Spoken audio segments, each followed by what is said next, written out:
Hello students, good morning to everyone. मैं मुकेश विश्वकर्मा स्वागत करता हूं आप सभी का हमारे YouTube channel success coaching classes Jhalawar पर।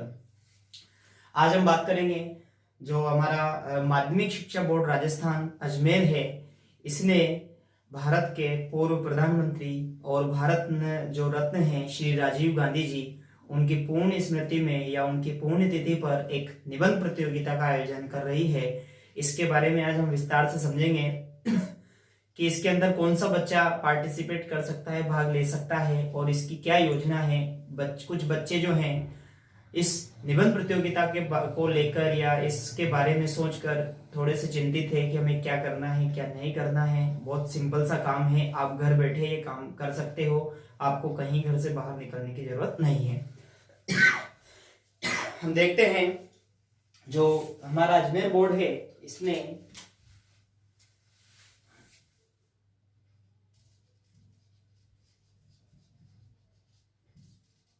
भारत के पूर्व प्रधानमंत्री व भारत रत्न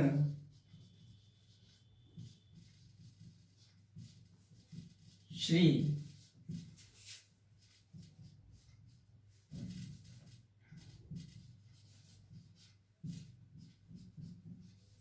राजीव गांधी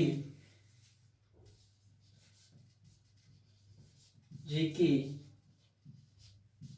पुण्य स्मृति में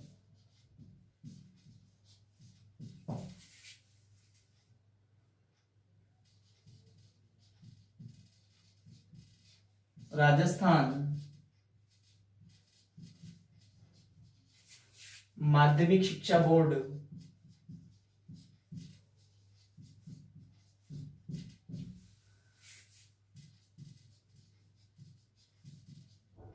अजमेर के द्वारा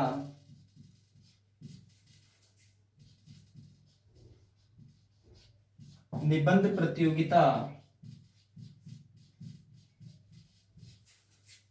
प्रतियोगिता कराई जा रही है।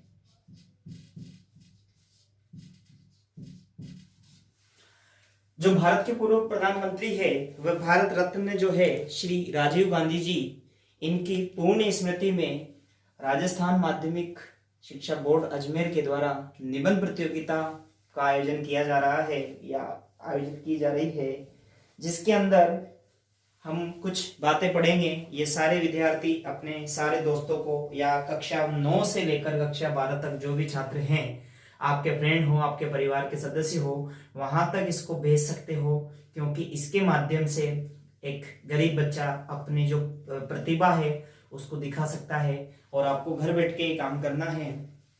अब इसमें सबसे फर्स्ट जो हमारा टॉपिक रहने वाला है वो है कि निबंध का जो हमारा शीर्षक रहेगा वो शीर्षक क्या रहने वाला है। तो हम शीर्षक के बारे में समझते हैं।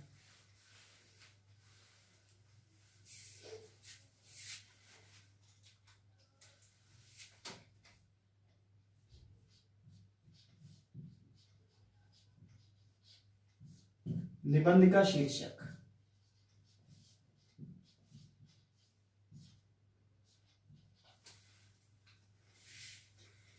आपको किस टॉपिक के ऊपर निबंध लिखना है। टॉपिक है हमारा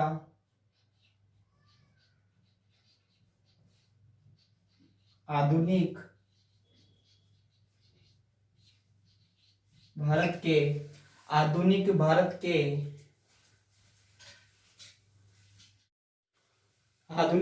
के स्वप्न प्रदृष्टा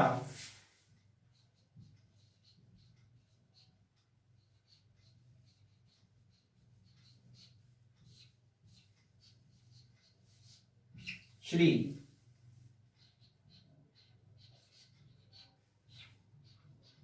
राजीव गांधी, इनके ऊपर हमें निबंध लिखना है। कि टॉपिक को हम समझते हैं, आधुनिक भारत के स्वप्न प्रदृष्टा।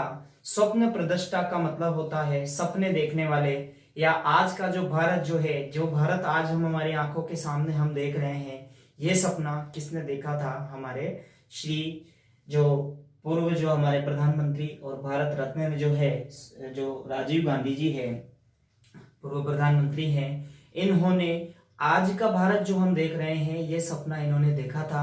तो इसके बारे में हमें जो भी हम जानकारी है इंटरनेट के माध्यम से, यूट्यूब के माध्यम से, गूगल के माध्यम से सर्च करके और हमें निबंध लिखना है।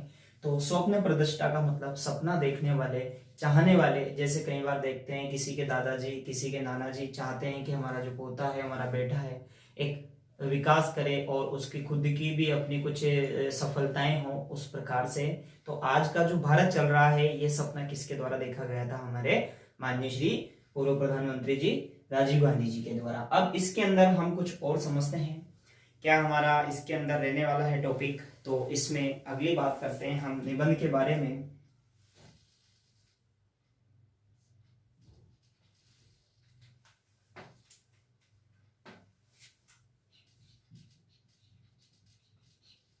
निबंध हमें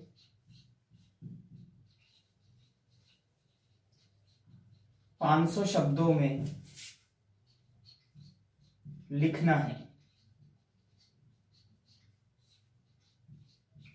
अब यहां 500 शब्दों का मतलब क्या हुआ? लगभग कॉपी के 8 पेज। आगे और पीछे के टोटल कितने पेज हमें लिखने हैं? 8 पेज हमें लिखने हैं। और आप किस में लिखोगे? नॉर्मल जो हमारी 2 लाइन की कॉपी होती है उस कॉपी के अंदर आप लिख सकते हो। और लिखना है हमें 500 शब्दों में, वही जैसा और निबंध लिखा जाता है वैसे लिखना है। और इसमें लगभग हमें कॉपी के 8 पेज हमें कंप्लीट करने हैं। इसके अलावा हम बात कर लेते हैं, ये तो हुई निबंध के शब्दों की, और लगभग हमें कॉपी के 8 पेज हमें कंप्लीट करने हैं इसमें। इसके अलावा अब आगे क्या करना है, ये किसको भेजना है, क्या नहीं करना है, आपको घर बैठे ही ये काम करना है। अगला है इसके अंदर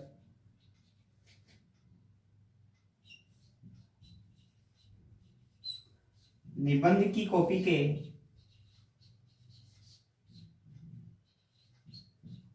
फोटो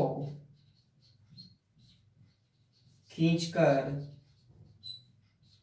आपको अपने मोबाइल से सुंदर सा फोटो 8 पेजों का लेना है, खींचकर, और एक गूगल एप्लीकेशन आपको डाउनलोड करनी पड़ेगी।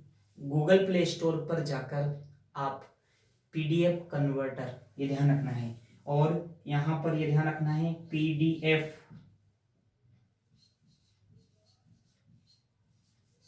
कन्वर्टर। ये निबंध के पहले फोटो खींचने हैं आपको, फिर एक पीडीएफ कन्वर्टर सॉफ्टवेयर होता है उस पर आपको गूगल प्ले स्टोर से डाउनलोड करना है। 4 या 5 MB का है ये। इस पर आप डाउनलोड करोगे तो आप अपने सारे फोटो को सेलेक्ट करके निबंध का पीडीएफ तैयार कर सकते हो। अगर आपको नहीं आता है तैयार करना तो आपके जो फोटो है वो फोटो आप हमारे व्हाट्सएप नंबर पे, जो अपनी कोचिंग संस्थान के जो डिजिटल जो नंबर सभी को जारी कर रखे हैं उस नंबर पर आप फोटो भेज सकते हो। मैं 1 by 1 पेज, हाँ आपको पेज के ऊपर नंबर जरूर लिखना है, ऊपर कोने में पेज नंबर 1 2 3 4। तो आपसे कहीं गलत ना हो जाए, इससे बढ़िया है कि आप ये फोटो मेरे भी भेज सकते हो। मैं इनको सीरीज वाइज सेट करके पीडीएफ तैयार करके आपके पास भेज दूंगा। तो ये भी कर सकते हो और ना आप घर से भी कर सकते हो। निबंध की कॉपी के फोटो खींच कर और पीडीएफ कन्वर्टर सॉफ्टवेयर की सहायता से, सॉफ्टवेयर की सहायता से पीडीएफ तैयार, पीडीएफ फाइल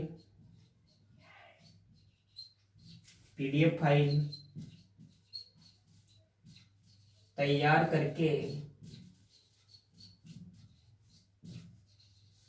बोर्ड की, अब बोर्ड की जीमेल आईडी है, ध्यान रखना, बोर्ड की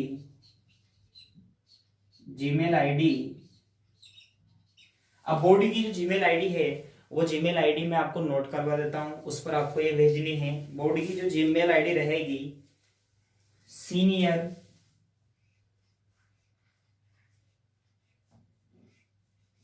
ये आपको ध्यान रखना है, सीनियर ADBSER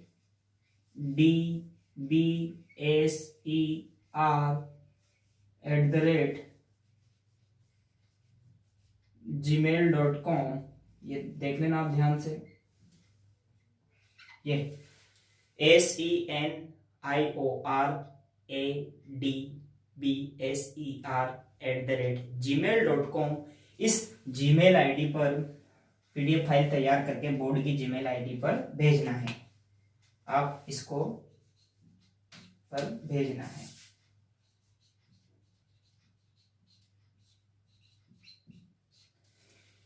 ये जो जीमेल आईडी है, इस जीमेल आईडी पर आपको ये भेजनी है। आप वापस से देख लेना। निबंध की कॉपी के फोटो खींचकर पीडीएफ फाइल बनाकर बोर्ड की जीमेल आईडी है senior@gmail.com पर आपको भेजनी है। अगर आपको ये भेजना नहीं आता है तो आप इसमें मेरे से संपर्क कर सकते हैं। आगे देखते हैं हम निबंध प्रतियोगिता के बोर्ड के द्वारा 2 वर्ग बनाए गए हैं। 2 वर्ग के अंदर एक वर्ग जूनियर वर्ग है और एक सीनियर वर्ग है। जूनियर वर्ग के अंदर कक्षा 9 और कक्षा 10 के विद्यार्थियों को शामिल किया गया है और एक सीनियर वर्ग है जिसके अंदर कक्षा 11 व कक्षा 12 के विद्यार्थियों को शामिल किया गया है। अब दोनों ही वर्गों में पुरस्कार राशि सेम रहेगी और विद्यार्थी भी सेम है। तो देखते हैं, अगर कक्षा 9 या 10 में से सभी विद्यार्थियों में से कोई बच्चा अगर प्रथम पुरस्कार फर्स्ट प्राइज अगर जीतता है, पहले नंबर पर निबंध प्रतियोगिता में अगर उसका चयन होता है, 11,000 रुपये मिलेंगे, एक विद्यार्थी को मिलेगा। 11 से 12, 11वीं और 12वीं कक्षा के जो छात्र हैं छात्राएं हैं उनको भी प्रथम पुरस्कार 11,000 रुपये दिया जाएगा। एक स्टूडेंट तो सीनियर वर्ग का रहेगा, एक जूनियर वर्ग का रहेगा, दोनों को 11,000 रुपये मिलेंगे। दूसरा पुरस्कार दूसरे नंबर पर आने पर 5,000 रुपये तो जूनियर वर्ग के एक स्टूडेंट को मिलेंगे और सीनियर वर्ग में वही दूसरा पुरस्कार 5,000 रुपये एक ही बच्चे को मिलेंगे। तीसरा जो पुरस्कार है 3,000 रुपये, इधर सीनियर वर्ग के अंदर भी तीसरा पुरस्कार 3,000 रुपये, ये भी एक स्टूडेंट को मिलने वाले हैं। और सांत्वना पुरस्कार देखो, प्रथम, द्वितीय और तृतीय, इसके अलावा भी बोर्ड ने एक बच्चों के लिए, जो बच्चे, क्योंकि बच्चों की संख्याएं बहुत ज्यादा रहने वाली है तो इसीलिए तीसरे पुरस्कार के बाद में एक पुरस्कार है सांत्वना पुरस्कार। सांत्वना पुरस्कार इसमें ये केवल एक बच्चे को नहीं मिलेगा, ये मिलेगा कुल 10 बच्चों को। इन 3 बच्चों के बाद में जो भी 4, 5 से लेकर 10 जो बच्चे रहेंगे, 10 जो रैंक रहेगी इनके नीचे, उनको 1,000 रुपये मिलेंगे। इधर भी सीनियर वर्ग में भी 10 बच्चों को सांत्वना पुरस्कार मिलेगा। ये किसको मिलने वाला है? जिसको प्रथम और द्वितीय और तृतीय के बाद जो नंबर आया है उसमें 1,000 रुपये मिलेंगे। अब इसमें हम देखते हैं तो बाकी सारे बच्चों को क्या मिलेगा। आप भी निबंध लिख रहे हो सकता है कि आप प्रथम पुरस्कार की जगह पे आ सकते हो, द्वितीय की जगह आ सकते हो, तृतीय आ सकते हो या सांत्वना पुरस्कार में आ सकते हो। बाकी पूरे आपके राजस्थान के अंदर अगर आप फर्स्ट, सेकंड, थर्ड या सांत्वना में आते हो तो आपका फोटो और इसके अलावा आपकी जो जानकारी रहेगी वो डिजिटल रूप से सभी के पास पहुंचने वाली है। तो इसमें जितने भी विद्यार्थी इसमें भाग लेने वाले हैं, हर एक विद्यार्थी को, सभी निबंध प्रतियोगिता में भाग लेने वाले विद्यार्थियों को बोर्ड के द्वारा प्रमाण पत्र दिया जाएगा। एक डिजिटल सर्टिफिकेट आपके जनरेट होगा, ऑनलाइन भी मिल सकता है। इसके अलावा जब आपके 10वीं, 11वीं, 12वीं की जब मार्कशीट आपको स्कूल की तरफ से दी जाएगी तब एक ये सर्टिफिकेट भी आपके दिया जाएगा जो आगे जाके आपके बहुत ज्यादा काम आने वाला है। अब निबंध की जो अंतिम तारीख है, निबंध लिखने की अंतिम तारीख है, तो आपको निबंध कब तक लिखना है? निबंध की पीडीएफ फाइल भेजने की अंतिम दिनांक है 20 जून 2021। इस तारीख से पहले आपको निबंध की पीडीएफ तैयार करके भेजनी है। इसके बाद नहीं स्वीकार किया जाएगा और बहुत जल्दी आपका परिणाम आ जाएगा। ऑनलाइन ही आपका परिणाम मिलेगा। अब क्या करना है आपको? निबंध लिखने के बाद सबसे ऊपर क्या लिखना है? सबसे ऊपर आपको कॉपी के ऊपर, पहले पेज के ऊपर जहां आप मेन हेडिंग लिखोगे वहां पर आपको अपना नाम लिखना है। जैसे हम क्लास में टेस्ट देते हैं ऐसे आपको अपना नाम लिखना है। नाम वही लिखना है जो आपकी मार्कशीट के अंदर है। नाम लिखने के बाद आप पिता का नाम भी लिख सकते हो। इसमें एक जरूरी बात आपको ये ध्यान रखनी है कि पिता का नाम लिखने के बाद विद्यालय का नाम आपको अवश्य लिखना है। विद्यालय का नाम बहुत जरूरी है। अगर आप विद्यालय का नाम नहीं लिखते हो तो इसमें आगे समस्या हो सकती है, तो आपको विद्यालय का नाम जरूर लिखना है, ये हमें लिखना है। बाकी आपको किसी भी प्रकार की समस्या इस प्रतियोगिता में अगर आती है, या आपको टॉपिक लिखने में या इसके अलावा कुछ जानकारी पता नहीं है, पीडीएफ फाइल तैयार करने में, या किसी भी प्रकार की अगर समस्या होती है, तो आप मेरे व्हाट्सएप नंबर या मोबाइल कॉल नंबर 9587213545 पर संपर्क कर सकते हैं। इस नंबर पर सुबह 10 बजे से लेकर शाम को 5 बजे तक आप कॉन्टेक्ट कर सकते हैं। और भी किसी भी प्रकार की समस्या अगर आपको आती है तो आप हमसे संपर्क करें, और ये वीडियो सारे विद्यार्थियों को शेयर करें। घर बैठे एक सुनहरा अवसर अगर हमें मिल रहा है तो हमें इसमें पीछे नहीं रहना है। हो सकता है कि आप प्रथम पुरस्कार पर आ जाए, द्वितीय पर आ जाए, और मैं यही सभी के लिए विश करता हूं कि आप जो इस वीडियो को देख रहे हैं वो प्रथम पुरस्कार प्राप्त करें। धन्यवाद।